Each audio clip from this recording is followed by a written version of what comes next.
Infinity castle arc के दौरान जब सारे डीमन स्लेयर्स एक दूसरे से अलग हो जाते हैं, जैसे कि मैंने इस वीडियो में भी बताया था तुम्हें, तो शिनोबु का सामना होता है अपर मुंटू डोमा से। और इस डीमन को देखते ही शिनोबु समझ जाती है कि यही वो डीमन है जिसने की उसकी बहन को मारा है। और जब वो शिनोबु को ग्रीट करता है तो वो थोड़ा सरप्राइज हो जाती है कि यार ये डीमन इतना हंसते हुए, इतने काल्मली बातें कैसे कर रहा है मुझसे, क्योंकि ऑब्वियसली डीमंस का नेचर ऐसा होता ही नहीं है ना, वो तो इंसानों को देखते टूट पड़ते हैं उन पर। लेकिन यार उन्हीं लाशों में से एक जिंदा लड़की मदद की भीख मांगती है शिनोबु से, जिसे डोमा खत्म करते हुए चुप करने की कोशिश करता है, लेकिन शिनोबु उसे बचा लेती है। लेकिन एट द एंड वो ये देखती है कि उसकी बॉडी के कई सारे पार्ट्स हो चुके हैं डोमा के अटैक से, जिसपे डोमा बड़ा ही इंसेन एक्सप्लेनेशन देता है कि मैंने उसकी मदद ही करी है उसे मार के, क्योंकि अब वो कोई पेन फील नहीं कर सकती, किसी भी तरीके की उसे सफरिंग नहीं होगी और किसी भी चीज से उसे अब डर नहीं लगेगा। और क्योंकि मैं उसे एंड में खाऊंगा तो वो मेरे साथ हमेशा हमेशा के लिए जिंदा रहेगी, अमर हो जाएगी। दैट्स एग्जैक्टली व्हाई ये बंदा मुझे बिल्कुल ही पसंद नहीं है। क्या लॉजिक है भैया ये। और ऐसा ही कुछ रिएक्शन शिनोबु का भी होता है, जिसमें डोमा बड़ा ही काल्मली ये पूछता है कि तुम्हारे साथ कुछ बुरा हुआ है क्या, तुम बड़ी दर्द में लग रही हो और इतने गुस्से में क्यों हो तुम। और इसके बाद हम शिनोबु के मुंह पे पहली बार गुस्सा देखते हैं और वो ये बोलती है डोमा से कि क्या मतलब पेनफुल, तुमने मेरी बहन को मारा है। और उस कोट के थ्रू ही डोमा को याद आता है कि हाँ उसने एक लड़की को मारा था, फ्लावर ब्रीदिंग यूज करती थी जो, और वो उसे खाना तो चाहता था लेकिन सनराइज होने की वजह से वो ऐसा कर नहीं पाया। और इतने में ही शिनोबु उस डीमन की सीधे आंख पर वार करती है, जिससे डोमा थोड़ा सरप्राइज भी होता है, लेकिन अपनी डीमन हार्ट की हेल्प से शिनोबु को अपने आप से दूर कर देता है। और इनफैक्ट उसी अटैक के थ्रू शिनोबु को काफी ज्यादा प्रॉब्लम भी आती है, क्योंकि उस अटैक की वजह से आसपास की हवा काफी ज्यादा ठंडी हो गई थी, जिस वजह से शिनोबु के लंग्स को काफी ज्यादा प्रॉब्लम हो रही थी ब्रीथ करने में। अब क्योंकि शिनोबु ने ट्रस्टिंग टेक्निक का यूज किया था और in place of neck Doma की आंख पर वार किया था, तो ये बोलता है तुम फास्ट हो, काफी ज्यादा फास्ट हो, लेकिन यार कितनी पैथेटिक हो, तुम्हें इतना भी नहीं पता कि एक डीमन को मारने के लिए उसका गला काटना पड़ता है। जिसपे शिनोबु कॉन्फिडेंटली जवाब देते हुए बोलती है पता है थ्रस्ट नहीं मार सकती डीमन को, लेकिन व्हाट अबाउट पॉइजन। और इतना बोलते ही डोमा की हालत खराब होने लग जाती है, लिटरली खून की उल्टियां देने लग जाता है। जिसपे शिनोबु यही सोच रही होती है और टेंशन में होती है कि ये पॉइजन अपर मुंह पे काम करेगा कि नहीं। एंड एज एक्सपेक्टेड डोमा की बॉडी उस पॉइजन से इम्यून हो जाती है, मतलब उस पॉइजन को ब्रेक कर देती है। लेकिन क्योंकि ये शिनोबु का पहला ही अटैक था, या फिर बोलूं पहला ही पॉइजन था, तो डोमा काफी ज्यादा इंटरेस्टेड रहता है कि अगला पॉइजन उस पर काम करेगा कि नहीं। देख रहे हो बंदा एक हशरा के साथ खेल रहा है, लेकिन मुझे शिनोबु भी अगले अटैक के लिए तैयार हो जाती है, क्योंकि उसे ये सब पहले से ही एक्सपेक्टेड था। एंड दैट्स व्हाई उसे हम ज्यादा सरप्राइज होते हुए भी नहीं देखते। इसके बाद हमें डोमा के पास के कुछ ग्लिम्स दिखाई जाती है, जहाँ पर कि डोमा एक कल्ट का हेड होता है, वो भी इतनी छोटी एज में। और ये सब होने का रीजन सिर्फ एक होता है, डोमा की अपीयरेंस, यानी उसकी आंखों में रेनबो था, उसके बाल भी बिल्कुल व्हाइट थे, जिस वजह से आसपास के सारे लोग उसे भगवान का फरिश्ता मानते थे। यूँ समझते थे कि भगवान की बातें सुनता है, भगवान से कनेक्शन है इसका कुछ। लेकिन डोमा उन सबकी नासमझी पर रोता था, क्योंकि उसके अकॉर्डिंग गॉड बुद्धा कोई भी एग्जिस्ट नहीं करता। इंसान पैदा होता है जिस टाइम वो सब चीजें फील करता है, लेकिन मरने के बाद वो कुछ भी फील नहीं करता और मिट्टी में मिल जाता है। और क्योंकि उसके आसपास के लोग इतनी सिंपल सी चीजें भी नहीं समझते थे, तो वो उन सब लोगों को बेवकूफ समझता था। यानी समझ रहे हो, बंदे का नेचर जब वो इंसान था तब भी ऐसा ही था। इसके बाद हमें अगले ही पैनल में डोमा दिखाया जाता है, जिसने की शिनोबु का लास्ट यानी 5th पॉइजन को कंज्यूम करा होता है, जिसका कि जरा सा भी इफेक्ट नहीं पड़ा होता उस पर, वो तुरंत ही हील हो जाता है। लेकिन इसके अपोजिट में शिनोबु की काफी ज्यादा बुरी हालत होती है, क्योंकि एक तो उसका कोई पॉइजन डोमा पे काम नहीं करा है, और दूसरी चीज डोमा ने जो उस पर अटैक किया था उस वजह से शिनोबु को सांस लेने में भी प्रॉब्लम आ रही होती है। जिसका शिनोबु जब डोमा पे अटैक करती है तब डोमा बड़ी आसानी से, यूँ समझ लो टहलते टहलते शिनोबु को डैमेज पहुंचा देता है। अब इस पॉइंट ऑफ टाइम पे शिनोबु यही सोच रही होती है कि क्यों उसके हाथ इतने छोटे हैं, क्यों वो और ज्यादा लंबी नहीं हुई उसकी बहन की तरह। और ये सारी चीजें सोच के शिनोबु काफी ज्यादा होपलेस फील कर रही होती है। लेकिन तभी उसकी बहन उसके सामने आके खड़ी हो जाती है, of course because of his imagination. और वो जब शिनोबु से खड़ा होने को बोलती है तो शिनोबु कोशिश तो कर ही रही होती है, लेकिन वो भी ये जानती थी कि उसने काफी ज्यादा ब्लड लॉस कर दिया है, उसके लंग्स पे अटैक हुआ है, क्योंकि जिस वजह से वो ढंग से सांस भी नहीं ले पा रही। लेकिन यार एनीमे तो एनीमे, ये तुम कुछ भी कर लो। उसकी बहन ये बोलती है कि इस सब से कोई फर्क नहीं पड़ता, तो मैं खड़ा होना ही पड़ेगा, insect Hashira. And at the end of the stock Shinobu finally अपने पैरों पे खड़ी हो ही जाती है। और ऐसा होने पर डोमा के मुंह से सिर्फ एक ही चीज निकलती है कि तुम अब तक खड़ी कैसे हो, मैंने तो तुम्हारे लंग्स और रिब्स को बुरी तरह काट के रख दिया और ऊपर से तुम्हारा ब्लड भी इतना बह चुका है। लेकिन क्योंकि यार शिनोबू बिल्कुल भी बोलने की हालत में नहीं थी, क्योंकि उसका मुंह पूरी तरह खून से भरा हुआ था, तो इस पे डोमा पेनलेसली ये बोलता है कि अच्छा तुम्हारा ब्लड लंग्स के आसपास काफी ज्यादा जमा हो चुका है, इसलिए तुम्हारी आवाज नहीं निकल पा रही। ज्यादा ओवरडू मत करो, मैं तुम्हें खत्म करके तुम्हारी सफरिंग ही खत्म कर दूंगा। लेकिन शिनोबू को अभी भी ये यकीन था कि अगर वो उस डीमन की नेक पर वार करे और अपना पॉइजन इंजेक्ट कर दे तो वो जीत सकती है। और एग्जैक्टली सेम ऐसा ही वो करती है अपनी स्पीड का यूज करके। और भाई साहब वो ये सब इतनी तेजी से करती है ना, डोमा खुद उसकी मूवमेंट्स को प्रिडिक्ट नहीं कर पाता और अपनी स्पीड की मदद से ही शिनोबू नीचे से स्नीक अटैक करती है डोमा पे। और ये बात ठीक उसके गले पर ही होता है। बट सरप्राइजिंगली डोमा को इस अटैक से भी कोई फर्क नहीं पड़ता है। उसका बाल भी बाका नहीं होता और इनफेक्ट बंदा हंस रहा होता है। इसके बाद शिनोबू जब वापस जमीन पर गिर रही होती है तो डोमा उसको गिरने नहीं देता और गले लगा लेता है। इनफैक्ट रोने भी लग जाता है कि उसने इतना ज्यादा ट्राई किया। और रोते हुए वो शिनोबू से काफी सारी चीजें बोलता है कि कैसे वो ज्यादा टैलेंटेड नहीं है, फिर भी उसने इतनी कोशिश की, सब कुछ पॉइंटलेस था, फिर भी वो ट्राई करती रही। और वो तो ये तक बोल देता है कि शिनोबू अभी तक जिंदा कैसे इतना वीक होते हुए। और अगर तुम सोच रहे हो कि डोमा से छोड़ने वाला है, तो नहीं, बंदा शिनोबू को एब्जॉर्ब करने लग जाता है, मतलब एक तरीके से जिंदा ही निगलने लग जाता है। लेकिन इसी सब के दौरान कनाओ वहाँ पे पहुंच जाती है और शिनोबू को ऐसी स्टेट में देख के काफी ज्यादा घबरा जाती है और काफी ज्यादा फ्यूरियस होते हुए डोमा पे सीधे वार करने लग जाती है। लेकिन डोमा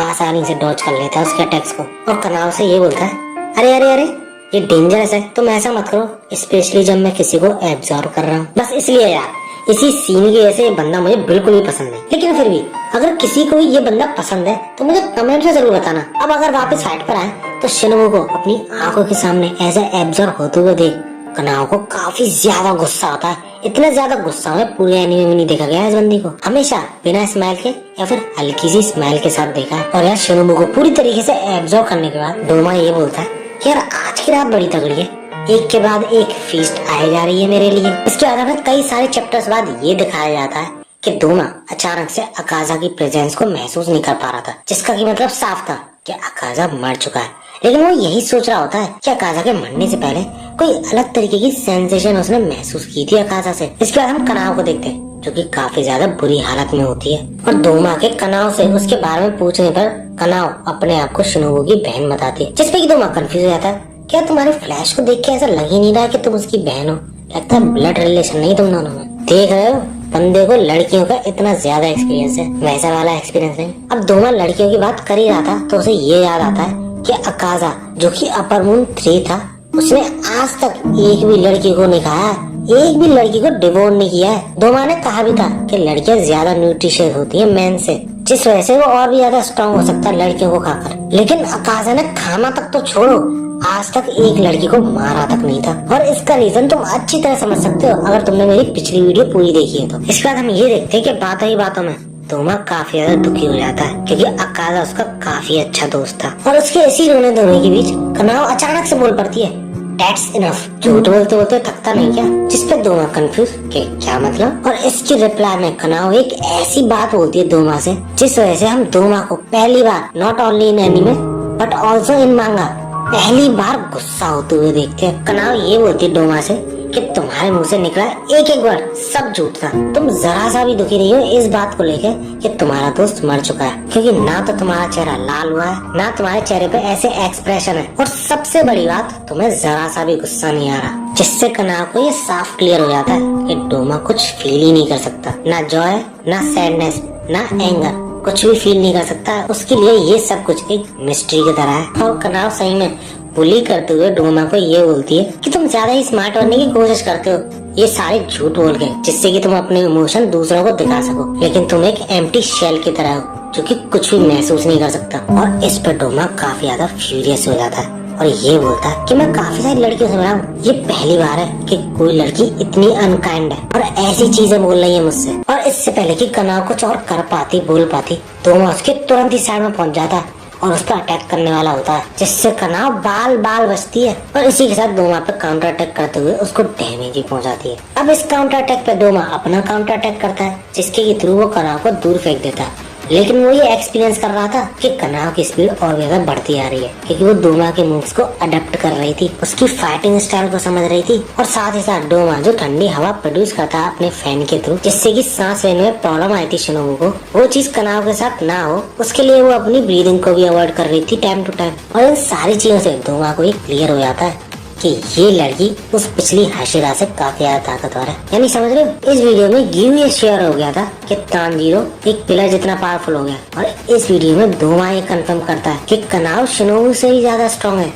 कनाव भी ये कंफर्म करती है कि जितने भी डीमन से वो आज तक लड़ी है, वो सारे इस डीमन के सामने दूध पीते बच्चे की तरह है। और वो ये भी कहती है कि अभी तक डोमा के सामने टिकने का रीजन उसका गुस्सा ही है। एंड फाइनली जब कनाव फिर से अटैक करना शुरू करती है अपनी फ्लावर ब्रीदिंग के साथ, तो बंदा उसके अटैक्स को हंसते हंसते डॉज कर रहा होता है, और इवन काउंटर अटैक भी बड़ी आसानी से करता है। लेकिन उसके अटैक्स को भी कनाव अपनी सेकंड फॉर्म की हेल्प से नल एंड वॉइड कर देती है। लेकिन इस पॉइंट ऑफ टाइम तक डोमा को ये रियलाइज हो गया था कि इस लड़की की सबसे बड़ी पावर इसकी आईज है। ये छोटे मोटे मूवमेंट्स को भी जो कि इसके शोल्डर, उसके एल्बो, उसकी टोज तक में होते, उनसे डोमा का अगला मूव प्रिडिक्ट कर लेती है, जिस वजह से वो तुरंत ही उसकी आंखों पर वार करता है। लेकिन समहाउ जैसे तैसे मैनेज कर पाती है उस अटैक से बचना कनाव। इसकी तुरंत ही बाद फिर से डोमा अपनी डीमन आर्ट की हेल्प से ठंडी हवा छोड़ता है, जिससे भी बाल बाल बच पाती है कनाव। और सही में कनाव इस वक्त होपलेस सिचुएशन में होती है, क्योंकि एक के बाद एक डोमा अटैक करे जा रहा होता है कनाव पे, उसे मौका ही नहीं दे रहा होता कुछ भी सोचने समझने का। और डोमा का अपर हैंड इसलिए भी था इस फाइट में क्योंकि वो मिड रेंज अटैक तो करता ही था,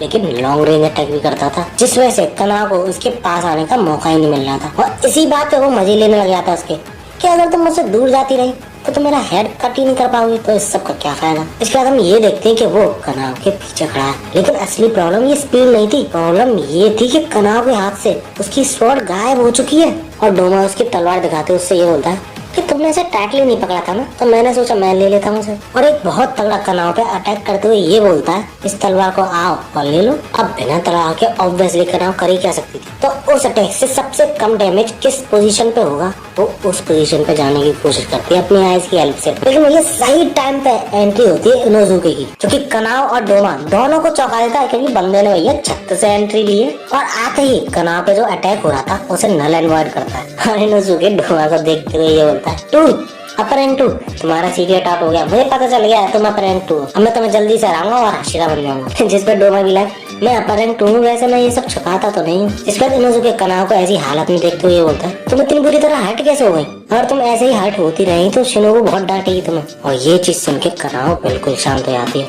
और इसी चीज से इनोजुके भी समझ जाता है कि शिनोबू मर चुकी है। जिस पे आए घिनौना डीमन डोमा बोल पड़ता है कि ऑफ कोर्स वो नहीं मरी है, वो मेरा पार्ट बन चुकी है और हर तरीके की सफरिंग से फ्री हो चुकी है। और ये चीज सुन के इनोजुके के मन में शिनोबू की मेमोरीज फ्लैश होने लगती है। इनोजुके काफी ज्यादा सीरियस हो जाता है और उसके आसपास का ऑरा भी चेंज हो जाता है अचानक से, जिसके तुरंत ही इनोजुके डोमा पे अटैक करता है। लेकिन कनाव उसे पीछे से वार्न भी करती है कि जो कोल्ड एयर है उसके आसपास उसमें ब्रीथ मत करना। अब भैया डोमा इनोजुके की फाइटिंग स्टाइल देख के काफी ज्यादा हंस रहा होता है, ये कैसी स्लो की टेक्निक है, और ऊपर से तुम्हारी कटाना तो देखो टूटी फूटी सी। और जब डोमा इनोजुके पे अटैक करता है तो उस अटैक को बड़ी आसानी से डॉज करके इनोजुके कनाव के पास पहुंच जाता है। इस पे हमें ये शो कराया था कि इनोजुके तो लड़ भी नहीं रहा था डोमा से, वो कनाव की स्वॉर्ड वापस लेने गया था। और ये चीज देख के डोमा काफी ज्यादा शॉक हो जाता है और इनोजुके की स्पीड को काफी ज्यादा फ्रीज करता है। इसके बाद उन दोनों के बीच जब फाइट होती है तो इनोजुके काफी अच्छी खासी टक्कर दे रहा होता है, लेकिन इनोजुके को ये नहीं पता था कि डोमा अभी तक सीरियस हुआ ही नहीं है। इसके बाद इनोजुके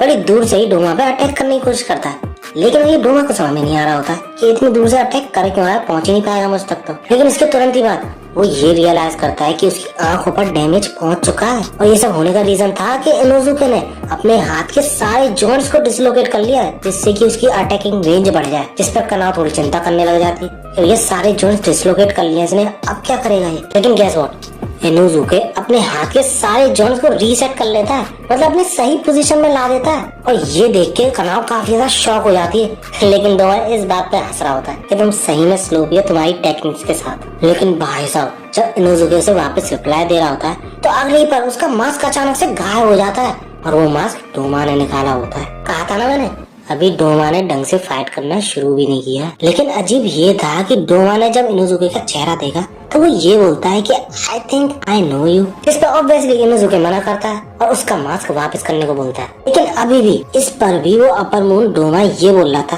कि नहीं नहीं नहीं, हम मिले तो जरूर हैं कहीं ना कहीं, मैं तुम्हें जानता हूँ। और वो अपने दिमाग में उंगली घुसा के क्लॉक की तरफ से घुमा के याद करने की कोशिश करता है। और इस पर जैसा रिएक्शन इनोजुके का, कुछ ऐसा ही मेरा भी रिएक्शन था कि भैया कर क्या रहा है। लेकिन फाइनली ऐसा करने से उसे एक औरत की याद आती है जो कि अपने हाथ में बच्चे को लिए हुए उसके पास मदद मांगने आती है। उसका हस्बैंड क्योंकि उसे बहुत ज्यादा मारता था, उसकी वजह से उसकी एक आंख ब्लाइंड भी हो गई थी। और क्योंकि उसका फेस इनोजुके से काफी ज्यादा मिलता है तो डोमा 100% श्योर हो जाता है कि इनोजुके उसी का बेटा है। अब इस बात पे इनोजुके कम्प्लीटली अपोज करता है क्योंकि हमने सीरीज में कई बार देखा है कि इनोजुके का ये मानना है उसको बोर्स ने पाला है, इसलिए काफी ज्यादा गुस्से में इनोजुके डोमा पे वार भी करता है। बट ऑब्वियसली उसका हमला कोई काम नहीं आता और ऊपर से वो डैमेज और ले लेता है डोमा से। और जब डोमा ये रिवील करता है कि वो अपने बच्चे को हाथ में लेके, यानी इनोजुके को हाथ में लेके हमेशा पिंकी प्रॉमिसेस गाना गाया करती थी, तब जाके इनोजुके को ये रियलाइज होता है कि उसने भी बचपन में किसी न किसी से ये गाना सुना है। इसके बाद डोमा ये रिवील करता है